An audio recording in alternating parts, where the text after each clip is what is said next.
এই অপরণ্য সুস্মিতর মতো একজন ব্যক্তিত্ব এই শহরে থাকেন। আমরা কিন্তু সত্যি ওই বাড়ির পাশে আশ্বিনগর এর অবস্থার মতো হয়েছে। আমরা দেখার শোক, ওনার দু একটা লেখা, কয়েকটা লেখা আমি পড়েছি। আমার সুযোগ হয়েছে আমার বন্ধু বান্ধবরা যারা দেশের বাইরে থাকেন তার সম্বন্ধে জানার ইচ্ছা আমার কাছে অনেকবার প্রয়াস করছেন। আমাকে এই লোকটা সবসময় সেকেন্ড টাইমে বেশি আড্ডা মারে ওর কি। আর কিছুদিন আগে আমাদের এখানে দাদা আসছিলেন, ডক্টর ভাষ্য বন্দ্যোপাধ্যায়, উনি একরকম অনুরোধ করেই ওনার একটা লেখা পড়তে চেয়েছেন। আজকে আমার কান্না আসতেছে এতগুলো মানুষ দেখে। দাদা, you deserve better than this, but believe me, আপনাকে আমি ঠিক বুঝাইলে বলতে পারবো না যে এত শহরের গণ্যমান্য আপনার এত লোক, মানে দে লাভ ইউ সো মাচ, এটা এখন না দেখলে না বুঝে বোঝা মুশকিল। আমি নিজেকে অনেক অনেক ধন্যবাদ করি আপনার মতো একজন ব্যক্তিত্বকে আবারও মন্ট্রিয়াল শহরে থেকে যে আমরা যা মূল্যায়ন আগে করতে পারি নাই, অন্তত এক কাপ চা খাওয়ার সুযোগ তো হলো আমাদের আপনার সাথে। One shouldn't die so old that not many people are left to write home about him. বেশি দেরিতে মরা ঠিক না, যখন এমন কোনো বন্ধু থাকবে না যে আপনার সম্বন্ধে ভালো কিছু লিখবে। তো আমি মন্ট্রিয়ালবাসীকে ধন্যবাদ দিচ্ছি, ধন্যবাদ কাফেরালকে এবং শব্দ সোপারকে যে খুব কচি বয়সেই অপরাহ্নকে সম্বর্ধনা দেওয়া। একজন ফরাসি চিন্তক রোলো বার্থ তিনি বলেছিলেন যে একজন লেখক যখন লেখা শেষ করে, যখন লেখা প্রকাশিত হয়, তখনই তার মৃত্যু হয়। তারপর থেকে তিনি নিজে এবং বাকিরা সবাই সেই লেখাকে চাইলে বিচার বিশ্লেষণ করতে পারেন। তো আজকে আমি অপরাহ্নের পুরো সাহিত্যকর্মকে বিচার বিশ্লেষণ করার জন্য দাঁড়িয়েছি। তো সাহিত্যের যখন বিশ্লেষণ আমি বলছি, এটা অপরাহ্ন সুস্মিত একটি সাহিত্যিক ময়না তদন্ত। এখানে কি থাকে সাধারণত আমরা যারা পণ্ডিত বলে আমরা মনে করি নিজেদেরকে, আপনারা ভাবেন এখানে থাকে আসলে যে সাহিত্য ধারাগুলো সৃষ্টি হয়েছে গত 5000 বছরে, তার কোন ধারার মধ্যে অপরাহ্ন সুস্মিত পড়ে সেটা বলতে পারলে আমরা জানবো যে ওনার মানসিকতা কি, বা উনি কি মানসিকতা চরিত্রের মাধ্যমে সাহিত্যে দেখাতে চান। এরপর আমরা দেখবো যে ওনার সাহিত্যের ইতিহাসটা কি, মানে ইতিহাসের কোন কোন লোককে উনি দেখাতে চাচ্ছেন, এবং সাহিত্যের ভূগোলটা কি, বাংলাদেশের, মন্ট্রিয়ালের, পৃথিবীর কোন কোন জায়গাগুলো উনি ওনার সাহিত্যে তুলে ধরতে চান। তাহলে ইতিহাস, ভূগোল এবং ধারা, এই তিনটা মিলে আমরা ওনার সাহিত্যের বিচার করব। তো ধারাগুলো একটু পণ্ডিতি করি। ধারাগুলো একটা হচ্ছে এপিক, মানে মহাকাব্য যুগ ছিল, মনে আছে আপনাদের রামায়ণ, মহাভারত, ইলিয়াড, ওডিসি, তখন একরকম মানসিকতা ছিল। সেই যুগ যখন শেষ হলো, তারপর তো মধ্যযুগ শুরু হলো। 1000 বছর পরে যখন আমাদের পুনর্জাগরণ হলো, তখন শুরু হলো ক্লাসিসিজম। আমরা উদাহরণ দেব একটু পরে। ক্লাসিসিজমের পরে হচ্ছে রোমান্টিসিজম, তারপরে রিয়ালিজম, তারপরে ন্যাচারালিজম ইত্যাদি। যেগুলো আপনারা জানেন যে ইলিয়াড, ওডিসিতে ইডিপাসের গল্পটা আছে। ইডিপাস ভুলক্রমে তার বাবাকে হত্যা করে মাকে বিয়ে করেছিল এবং মায়ের সঙ্গে তার 4টা সন্তান হয়েছিল। এপিকের যুগে, মানে মহাকাব্যের যুগে, এটা কোনো অপরাধ নয়, তাকে কোনো শাস্তি পেতে হয়নি। রাজা ইডিপাস আরামসে রাজত্ব করে মারা গেছেন। কিন্তু সোফোক্লিস যখন ইডিপাস লেখেন খ্রিস্টপূর্ব 600 সালে, তখন তিনি কিন্তু ইডিপাসকে তার নিজের চোখ দুটো খুবলে নিয়েছেন। যখন জানতে পারলেন যে মায়ের সঙ্গে বাচ্চা হয়েছে, বাবাকে হত্যা করেছে, সে নিজের চোখ নিজে উপড়ে নিয়েছে।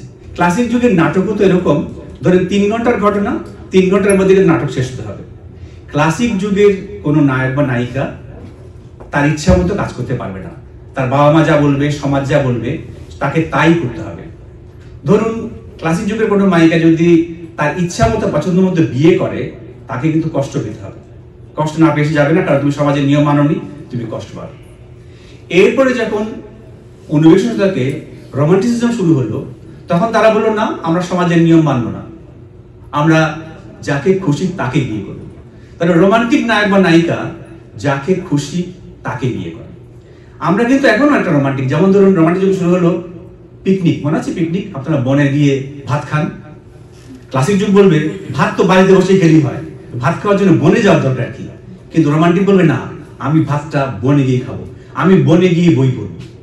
এই হচ্ছে রোমান্টিক ব্যাপার। আচ্ছা, মানে বাস্তববাদের যে নায়ক, সে বলবে বাস্তব কি বলে আমি সেই কাজ করবো, যে প্রাকৃতিক নিয়মটা কি আমি সেই অনুসারে কাজ করব। কিন্তু রোমান্টিক নায়ক সে নিজের ইচ্ছা মতো কাজ করবে, কষ্ট পাবে, এবং এই কষ্টও কিন্তু রোমান্টিসিজমের উপজীব্য।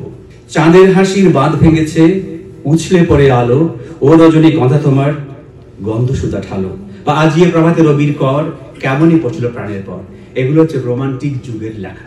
যদি রোমান্টিক, রবীন্দ্রনাথ অনেক পরের লোক কবি, কিন্তু আমাদের প্রত্যেকের মধ্যে কিন্তু রোমান্টিসিজম আছে, অপরাণ সুস্মিতার মধ্যে প্রচুর আছে, সেটা আমরা একটু পরে দেখবো। আপনারা জানেন যে রোমান্স নয়, কিন্তু এটা এক ধরনের মানসিকতা, যে নিজের ইচ্ছা মতো কাজ করা। এই যে শরৎচন্দ্রের চরিত্রহীন গৃহদা ইত্যাদি উপন্যাসের নায়ক বা নায়িকা রোমান্টিক, কিন্তু শরৎচন্দ্র কি করছেন, উপন্যাসের নায়ক বা নায়িকাকে কষ্ট দিচ্ছেন। যেমন শ্রীকান্তের মধ্যে রাজলক্ষ্মী বলছে যে বড় প্রেম শুধু কাছে ওঠান দূরেও ঠেলিয়া দেয়, আরে প্রেমে খাই দেয় কাজ নাই, প্রেম কেন দূরে ঠেলে দেবে, দূরে ঠেলে দিচ্ছে সমাজ। সে হচ্ছে গণিকা, তার সাহস নাই শ্রীকান্তকে বিয়ে করার। তার মানে শরৎচন্দ্রের নায়ক নায়িকাগুলো রোমান্টিক, শরৎচন্দ্র নিজে কিন্তু ক্লাসিক। সে বলছে তুমি রোমান্টিক হতে পারো, কিন্তু আমি তোমাকে রোমান্টিক হতে দেবো না, তোমাকে ক্লাসিক হয়ে বিয়ে করতে পারবে না, তুমি শাস্তি পেতে হবে। আপনার বিভিন্ন উপন্যাসে দেখবেন এইভাবে শরৎচন্দ্র গণিকাকে তার জায়গায় ফিরিয়ে দিয়েছেন, যে প্রেমিক তাকে ঘরের মেয়েকে বিয়ে করেছে, এরকম কিছুটা ব্যাপার আপনারা দেখবেন। আপনারা বলছেন নিশ্চয়ই মনে মনে যে পণ্ডিতি তো অনেক হলো, সুস্মিতের সাহিত্যটা কেমন, খায় না মাথায় দেয়, সেটা এবার বলো। পেঁচা তোমার অনেক শুনেছি, কেঁদে দে মা এবার ছেড়ে বাঁচি। বলছে তারা কিসের, রবীন্দ্রনাথের হিংটিং শট কবিতার একটা পংক্তি ছিল, ফরাসি পণ্ডিত ছিল ঘড়ি খুলি কয়, 17 মিনিট মাত্র হয়েছে সময়, আমার সময় মাত্র 10 মিনিট, প্রাণাবা বলে দিয়েছেন আগে। আচ্ছা, ওই গল্পটা মনে আছে যে এক লোক বলছেন যে হ্যাঁ আমি ঘড়িটা খেয়াল করি না, 12টা বেজে গেছে, তো ঘড়ি খেয়াল করে ঠিক আছে, ক্যালেন্ডারটা খেয়াল করিনি কেন। আচ্ছা, এখন রানাকে বললাম 15 মিনিট, উনি বলছেন ওকে ওকে, ভালো প্রশ্ন। অপরাহ্নের একলা চাতক গল্পে ও জীবন যুদ্ধে প্রায় পরাজিত এক যুবক, সে এক মহিলাকে বিয়ে করে, যে মহিলা আবার টেকনোক্র্যাট মন্ত্রী। মহিলা তাকে ব্যবহার করে সেক্স ডল হিসাবে। একদিন তার চেতনা হয়, সেই মহিলা একটা চিঠি লিখে চলে যায় যে মাননীয় আমি আপনার সঙ্গে থাকতে পারবো না, আমি আজকে আমি ফ্যান্টাসি জগতে বাস করি, কিন্তু জানি এটা খুব কঠিন জীবন, কিন্তু আমি ওই জীবনে ফিরে যাচ্ছি, আপনার সঙ্গে আমি আর থাকবো না। এই হচ্ছে অপরাহ্নের একজন নায়ক। তো এই যে এই ধরনের বড়লোক মহিলার সঙ্গে থাকা সেক্স ডল হয়ে সহজ না, কিন্তু বহুদিন আগে এক মহাপুরুষ এই কাজটা করতে পারেননি, ছেড়ে দিতে পারেননি, অপরাহ্নের নায়ক পেরেছেন। এই ধরনের বড়লোক বউকে ছেড়ে যাওয়া কঠিন কাজ। এক ভাষার জীবন গল্পে এক হিন্দু কুমারের বউ অনেকদিন পর 2 বাচ্চা হয়েছে, তখন তার প্রেমিককে খুঁজে পায়। প্রেমিক আবার খ্রিস্টান, প্রেমিককে খ্রিস্টান হচ্ছে হিন্দুদের যন্ত্রণা। তো প্রেমিক তাকে বলে তুমি পালকিতে উঠো। প্রেমিক নিজেও পালকিতে কান দেয়। যখন যাচ্ছে তখন এলাকার যে মাতবর, কোন একটা মিয়া, আসিমুদ্দিন মিয়া কিছু একটা, তিনি গুন্ডা লেলিয়ে দেন। তখন তাদের উপর আক্রমণ হয়। যে কোনো কেউ ইচ্ছা ওনার হাতে কলম ছুঁয়ে বলতেই পারতেন, এরপর তাহারা সুখান্তিতে বসবাস করতে লাগিল। উনি কি লেখলে দেখুন, কিরকম নিষ্ঠুর একটা লেখক।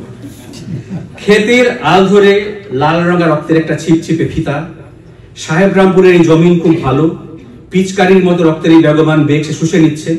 কোথাও রক্তের দাগ কালচে হতে শুরু করেছে, কতগুলো লাল কালো পিঁপড়া রক্তের ঘ্রাণ পেয়ে বেরিয়ে এসছে। ভয়ঙ্কর কিছু লেখেননি, এটুকুই লিখেছেন। এর মানে কি অপরাহ্ন সুস্মিত ধ্রুপদী ধারার লেখক?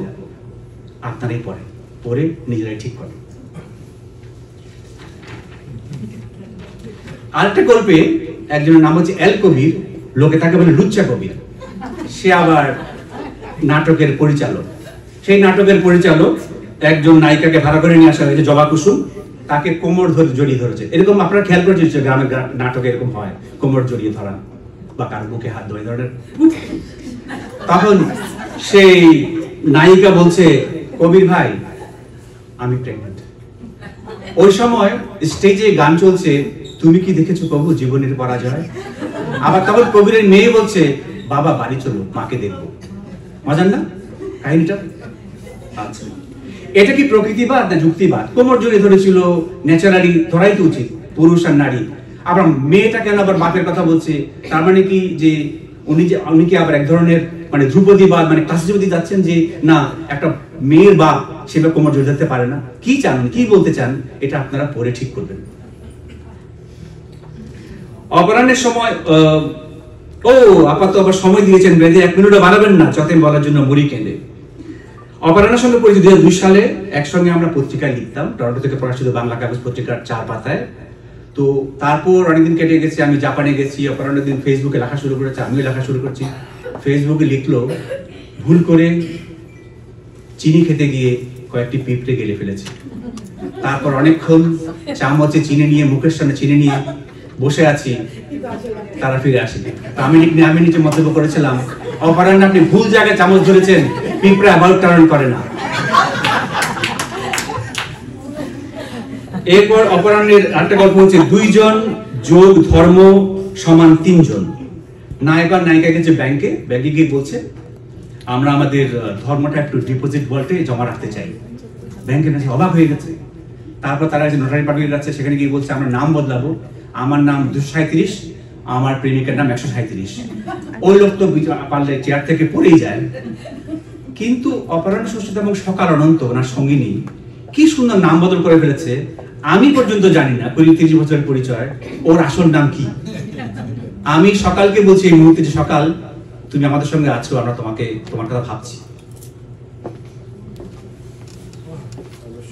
ডায়াসপোরা যখন ঘটে তখন একটা গোষ্ঠী আরেকটা শহরে চলে আসে। তখন তারা কিছুদিন, একটা প্রজন্ম, তারা চেষ্টা করে নিজের সাহিত্য, নিজের সংস্কৃতি চর্চা করে, যেটা আমরা এই মুহূর্তে কাফের ওয়ালে করছি। তো অপরাহ্ন সুস্মিতা আমাদের বাংলাদেশি ডায়াসপোরা সাহিত্যের একজন বড় ধারক ও বাহক, যে কারণেই আজকে আমরা এখানে সমবেত হয়েছি। আমরা আসল কাজে ফিরে যাই। অপরাহ্নের গল্পে কি আছে? সমসাময়িক ঘটনা। সেই কবে যুক্তফ্রন্টের নির্বাচন হয়েছিল, একসঙ্গে 4 ছাত্র পূর্ণজীবন বিশ্ববিদ্যালয়ে নমশূদ্ররা কবে ভোটাধিকার পেয়েছিল মুসলমানদের সঙ্গে। হিন্দু যুবকের ফেসবুক হ্যাক করে ধর্ম অবমাননা করে স্ট্রেস দিয়ে সেই যুবকের ঘরে চাপাতির কোপ মারা হয়েছিল। বইমেলাকে কেন্দ্র করে ধর্মীয় উন্মাদনা, মসজিদে হামলা। আমরা দেখতে পাই মন্ট্রিয়াল এবং ঢাকা, বাংলাদেশ অপরাহ্নের সাহিত্যে সবসময় উপস্থিত। অপরাহ্নের নায়ক জুতা মোজা পরে সোফায় বসে থাকে চুপচাপ, রেডি হয়েছে কিন্তু যাবো না কোথাও। এবং অপরাহ্নের নায়ক ও নায়িকারা কেউই তাদের যৌন জীবন নিয়ে সন্তুষ্ট নয়। নায়করা তো যৌন থেকে এছাড়া বোঝেই না, শুধু নিজেরটুকু বোঝে। এক নায়ক মদ খায়, রাস্তা দাঁড়িয়ে আখের রসও খায়, এবং মাছির মতো ভনভন করে তার চোখ রস বিক্রেতা মেয়েটার শরীরে আনাচে কানাচে গিয়ে বসে। যে বউয়ের সঙ্গে সে শোয় না, কাক টাকা ভরে সেই বউ একটা ফোন পায় পুলিশের। পুলিশ বলে ইক্ষুরস বিক্রেতা মেয়েটিকে ধর্ষণ খুন করার অপরাধে তার স্বামী গ্রেপ্তার হয়েছে। অপরাহ্নের এক নায়িকা দিলতাজ বেগম নিজের বাপের বাড়িতে বেড়াতে এসে স্বামী কর্তৃক ধর্ষিতা হয়ে ফুপিয়ে কান্না সামলে মাকে বলে, মা, সবখানে পুরুষের খিদে। আর এই কর্তৃত্ব নায়িকা পুদিনা খাতুন অগত্যা স্বামী সানোয়ারকে, জানোয়ার ভাষায় কিন্তু সানোয়ার মানে জানোয়ার, উচ্চারণটা জানোয়ার, সানোয়ারকে অনলাইন থেকে 64 কলা দি ওমেন ইউ নেভার নো এটা ডাউনলোড করে দেয়, কিন্তু কোনো কাজ হয় না। পড়াশোনার লোক নয় সানোয়ার, সে পড়াশোনার লোক। এই সানোয়ারই আবার সবার অগোচরে বন্ধুপতি লতিকার হাত ধরে এবং জাতীয় পার্টির মতো উপমাটা খেয়াল করেন, এই যা বলে লতিকা সরে যায়।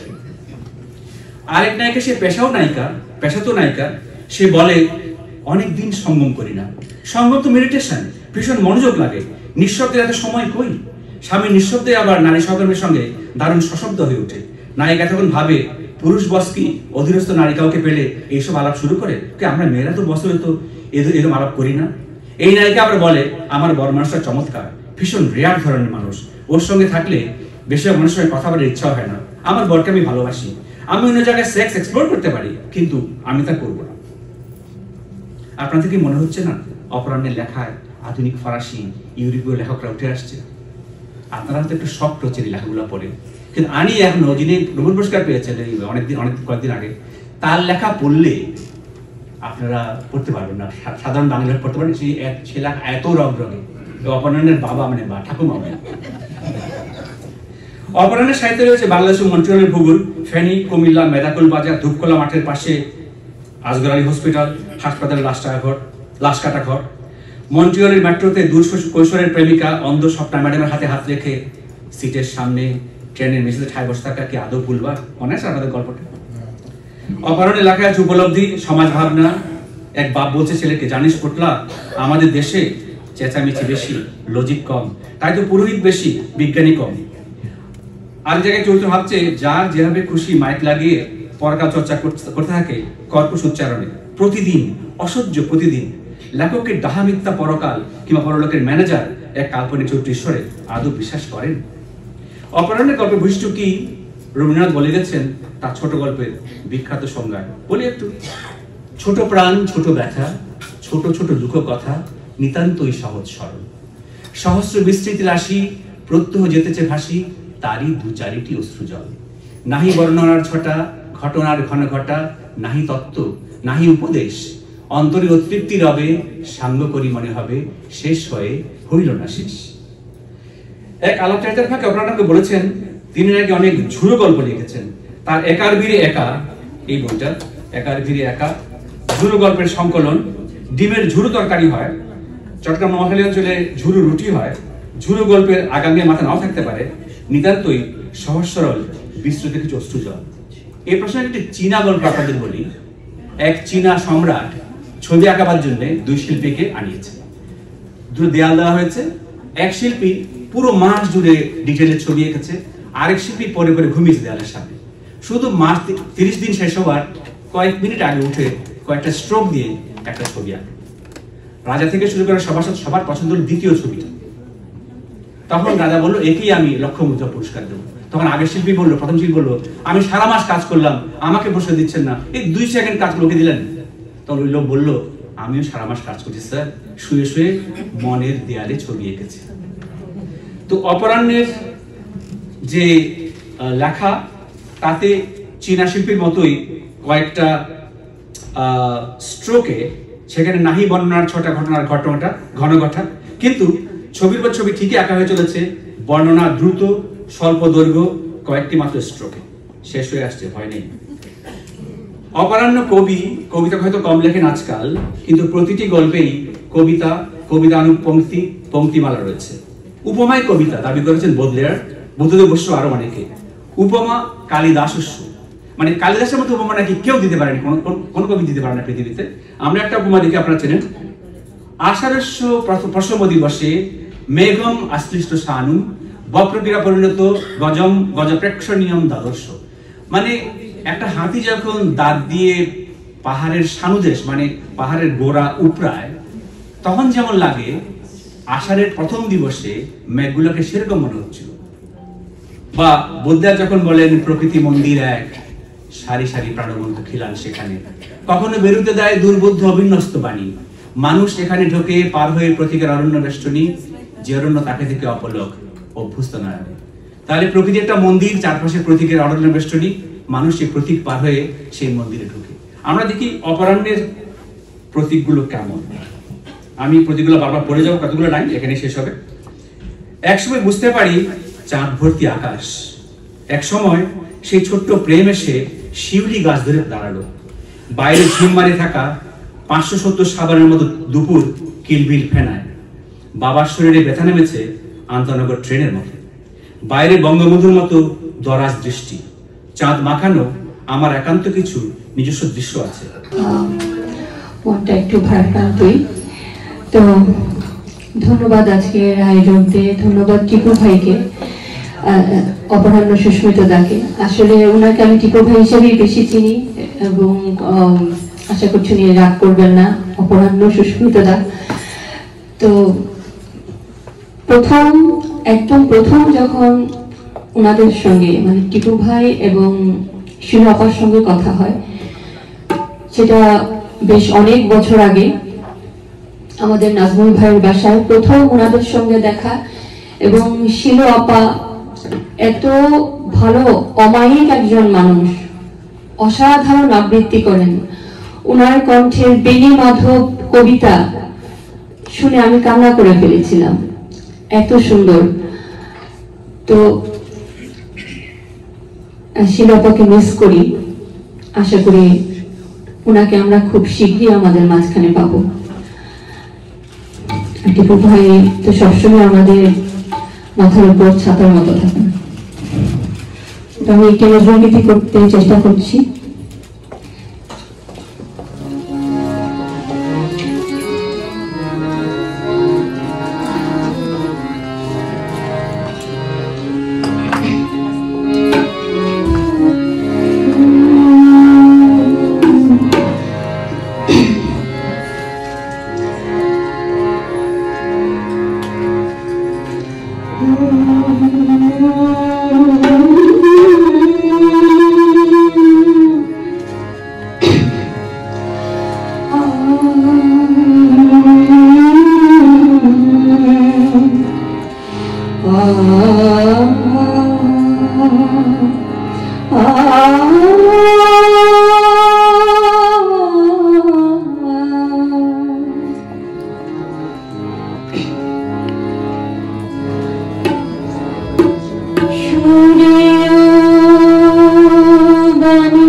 বুঝেছি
রাস্তার পাশ দিয়ে হাঁটি, তার কাছে পড়ে থাকে দুটো ঘড়ি।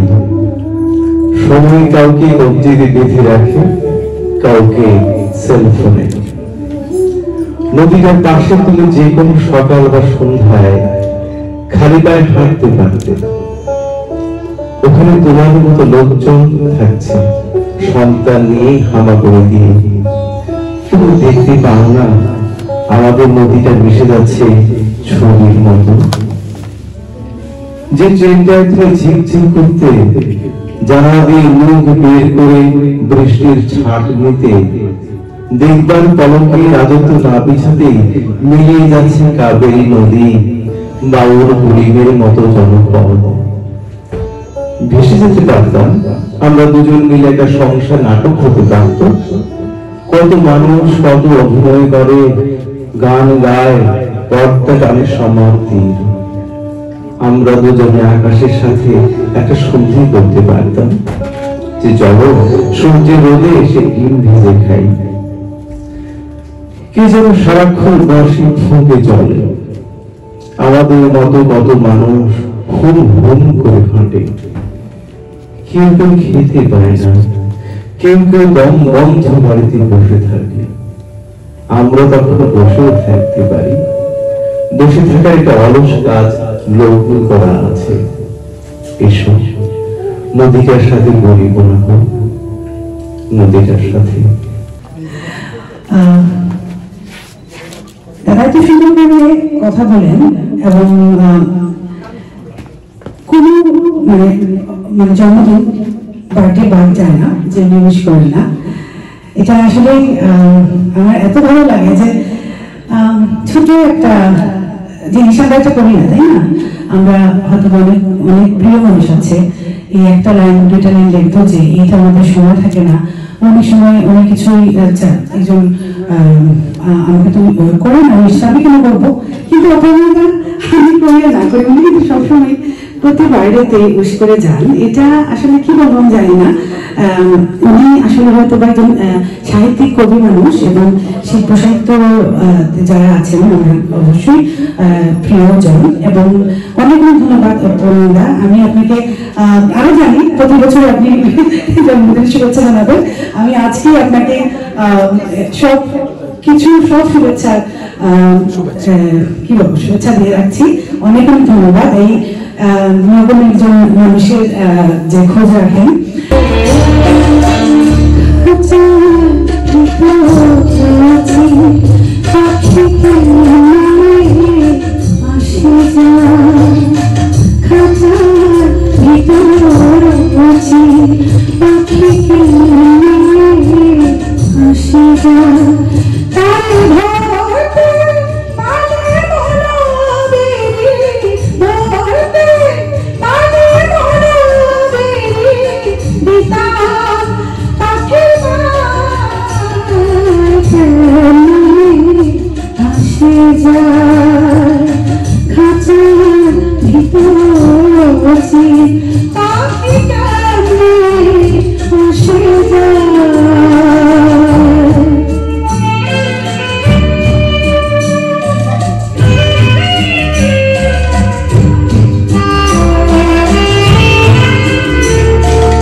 সব লেখা পাঠ করার পরে আর লেখকের তো কিছু বলার থাকে না, কি বলতে পারি আর। যে স্ক্রিপ্টটা লিখেছিলাম যে কোনো কারণে এটা ডিলিট হয়ে যাওয়ার কারণে আমি আর স্ক্রিপ্ট নিয়ে আসতে পারিনি। এটাও একটা গল্প। না না না, তাছাড়া এই কিভাবে বলি, আচ্ছা থাক, ইমোশন অংশটুকু থাক। অনেক মানুষের অনেক কিছু থাকে না, আমার যে জিনিসগুলি আছে সেটাকে আমি লালন করি। যেমন লালন করি এই অর্থে, আমি মানুষ দেখতে খুব ভালোবাসি। আপনারা হয়তো জানেন না যে এটা আমার খুব প্রিয় অভ্যাস। আমার ফোনে কোনো সোশ্যাল মিডিয়া নাই, আমি এই কাজটা করি না। মানুষ খুব দেখি, আমি খুব মুখস্থ করতে পারি সে কিভাবে জীবন যাপন করে। আরেকটা কাজ হচ্ছে আমার যে আমি 2025-26-এর মধ্যে পৃথিবীতে আমি যত মানুষকে ব্যক্তিগতভাবে চিনি সবার জন্মদিন আমি মুখস্থ রাখবো। এটা পারি আমি, এটা আমি কেন পারি? আরেকটা জিনিস, আমি খুব সেকেলে মানুষ, এখনো বই পড়তে ভালোবাসি। এই স্ক্রিন থেকে বাইরে থেকে যে বই পড়ার যে অংশটা, এটা আমার এখনো প্রিয় অভ্যাস।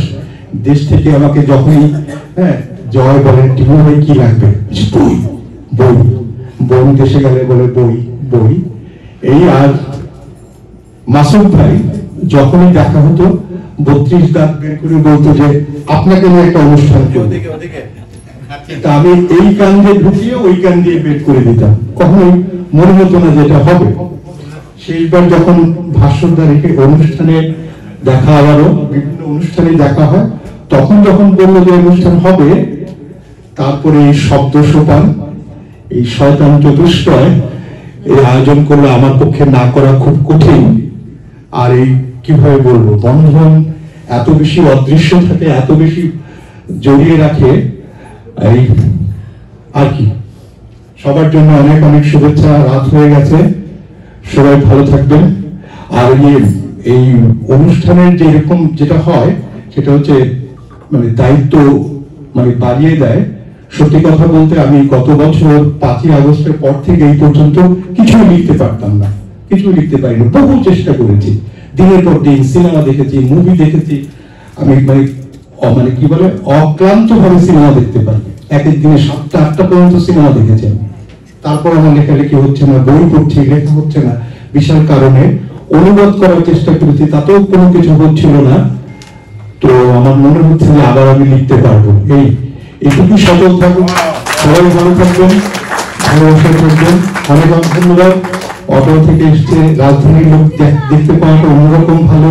এই শাদীর বিয়েতে আমি গিয়েছি, অরণির মা আমার কবিতার একটা অংশে মহসিন বক ভাই সেই ছাত্র জীবনে লিখেছিলেন এক সময়, তখন মনে হচ্ছে যে বাম রাজনীতি করতে যাব, লাল কাপড় বেঁধে। উত্তম প্রচুর রিহার্সেল করেছে আমার সাথে, এত সিরিয়াস একটা ছেলে চিন্তাই করা যায় না। প্রথমবারের মতো সুতপা পাঠ করেছে, পাড়া এসছে। সোমার এই গানের আমি এত ভক্ত। অনুজা প্রথমে তো টেক্সট লিখেই দিয়েছে, ঠিক ভাবে আসতে পারছি না। মনিকা, রুমা, সব কাছের মানুষ। শিশির, অনেক অনেক ধন্যবাদ। সবাই ভালো থাকবেন, অনেক ধন্যবাদ। না না না না না, আচ্ছা ছোট একটা লেখা। একবার মানে একজন মা আমাকে ফোন করে বলে তার মা খুব, সরি, তার মেয়ে খুব ডিপ্রেসড। তো আমাদের ডিপ্রেশন নিয়ে খুব কম ধারণা। ছোট মানুষেরা যে ডিপ্রেস হতে পারে, তখন তাৎক্ষণিক ভাবে, আমি তখন সেকেন্ড কাপে ছিলাম, সেকেন্ড কাপে একটা লেখা লিখেছি, ছোট্ট একটা লেখা। ছোট মেয়েটা গানের মাঝখানে আচানক উঠে আসে আমার কাছে, বাবা আমি ডিপ্রেসড, আমাকে ডাক্তারের কাছে নিয়ে চলো। এতটুকু মেয়ে, ও ডিপ্রেশনের কি বোঝে? মনটা খারাপ লাগে। আমি বদমেজাজি মানুষ, তবুও মাথা ঠান্ডা রেখে বলি, আমাকে বলো সব মা। মেয়েটা আমাকে কিছু বলল না, বলল সে একা ডাক্তারের সাথে কথা বলবে। ডাক্তারের কাছে নিয়ে গেলাম। ডাক্তার আমাকে প্রশ্ন করলেন, মেয়েটির মা কোথায়? আমি বললাম চলে গেছে। ডাক্তার আর কিছু বলল না, শুধু বলল তোমার মেয়ে তো ডিপ্রেশনের ঔষধ খেতে চাইছে। ডাক্তার আর কিছু বলল না, শুধু বলল তোমার মেয়ে তো ডিপ্রেশনের ঔষধ খেতে চাইছে। মেয়েটাকে নিয়ে আমি বাড়ি ফিরছি।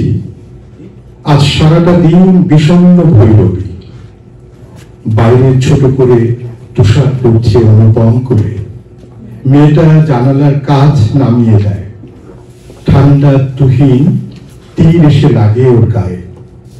ওকে একবার বলতে চাইলাম কাজটা বন্ধ করে দাও, আবার ভাবি থাক না হয়। মেয়েটা চোখ মুদে জানালা দিয়ে মুখ বাড়িয়ে আছে। একবার মৃদু করে আমাকে বলল, বাবা তুমি চাইলে তোমার প্রিয় গান শুনতে পারো। ও বাংলা বোঝে, বাংলা কথাও বলতে পারে। মা তুই কি কিছু খাবি? খিদে আছে? খাবো, স্মোকড মিট খাবো। অবাক হলাম, ও স্মোকড মিট একদমই পছন্দ করে না, ওটা আমার প্রিয়। দুজনে একটা রেস্তোরাঁয় মুখোমুখি বসি। বললাম আমাকে খুশি করতেই তুই স্মোক মিট অর্ডার করলি? ও জবাব দিল না।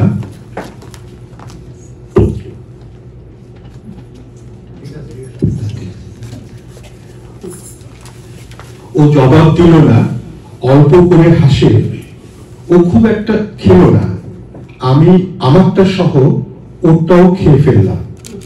এই জিনিসটা আমি রাজহাঁসের মতোই খেতে পারি। খাওয়া শেষ করে বের হই দুজন। গাড়ি স্টার্ট দিই।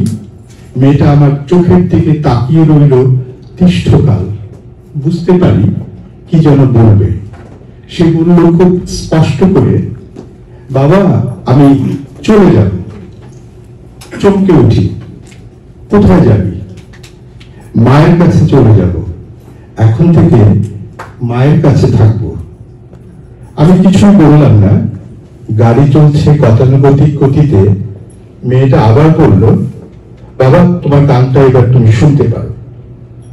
বুকটা ছোট্ট করে চিনচিন করছে। অ্যান্টাসিড না খেলেই নয়।